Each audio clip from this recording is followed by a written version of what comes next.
Shalom.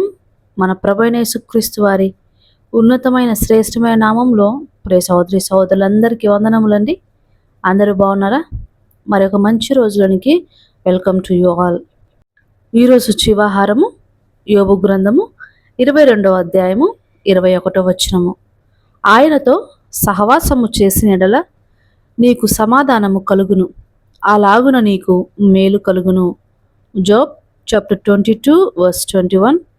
Acquaint now thyself with him and be at peace, thereby good shall come unto thee. Amen. దేవాది దేవునితో అనుదినము సహవాసము చేసినడలా శాంతి సమాధానము కలుగుతుందని, ఆశీర్వాదమునకు అది సూచనని, నీ జీవితంలో అన్ని మేలులు కలుగుతాయని దీని యొక్క అర్థము. మనము ఈ యొక్క వాగ్దానాన్ని మన జీవితాల్లో మీరును సొంతం చేసుకుందరు గాక. ప్రభువు వారితో సహవాసము చేయడంలోనే ప్రతిదీ కూడా ఇమిడి ఉన్నది. సమస్త జ్ఞానమునకు మించిన సమాధానము మీ యొక్క హృదయములను ఏలనివ్వండి అని వాక్యం సెలవిస్తుంది. ప్రభువుతో సహవాసివై నువ్వు ఉన్నప్పుడు కీర్తనాకారుడు 34లో సెలవిచ్చినట్లుగా, సింహపు పిల్లలు లేమిగలవై ఆకలిగొనును, కానీ యెహోవాను వెదకు వారికి ఏ మేలు కొదువై ఉండదు.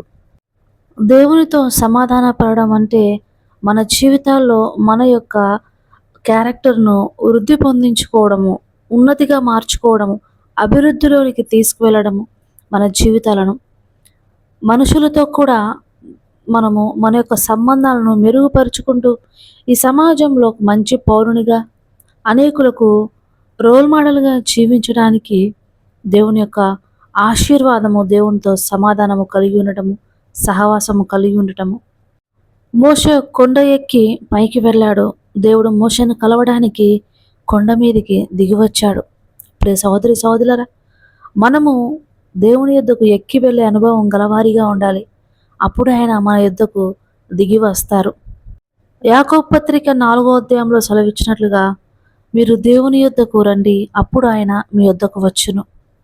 మనం ఎల్లప్పుడూ దేవుని సన్నిధి దగ్గరగా ఉండుట ఎంతో అవసరము, ఎంతో మేలు. ఎందుకనగా మనం ఆయన సొత్తై ఉన్నాము, ఆయన స్వరూపంలో మనల్ని చేసుకున్నాము కనుక ఆయనకు నీకు విడదీరాని బంధము. ఎక్కడికి పారిపోవాలన్నా అక్కడ ప్రభు ఉంటారని దావీదు గారు ఒక కీర్తనలో అంటారు. నేను పాతాళములకు వెళ్ళినా అక్కడ నీవు ఉన్నావు, అగాధమునకు వెళ్ళినా అగాధములో కూడా నీవు ఉన్నావు ప్రభువా, నీకు మరుగే నేను ఉండలేను అని. కనుక మనం ఈ మాటను స్వీకరించాలి. ప్రభు వారికి మనం మరుగై ఉండలేము. ఆయనతో మనం ఉన్నప్పుడు మనకు ఈ లోకంలో ఏది కూడా తక్కువ కాదు.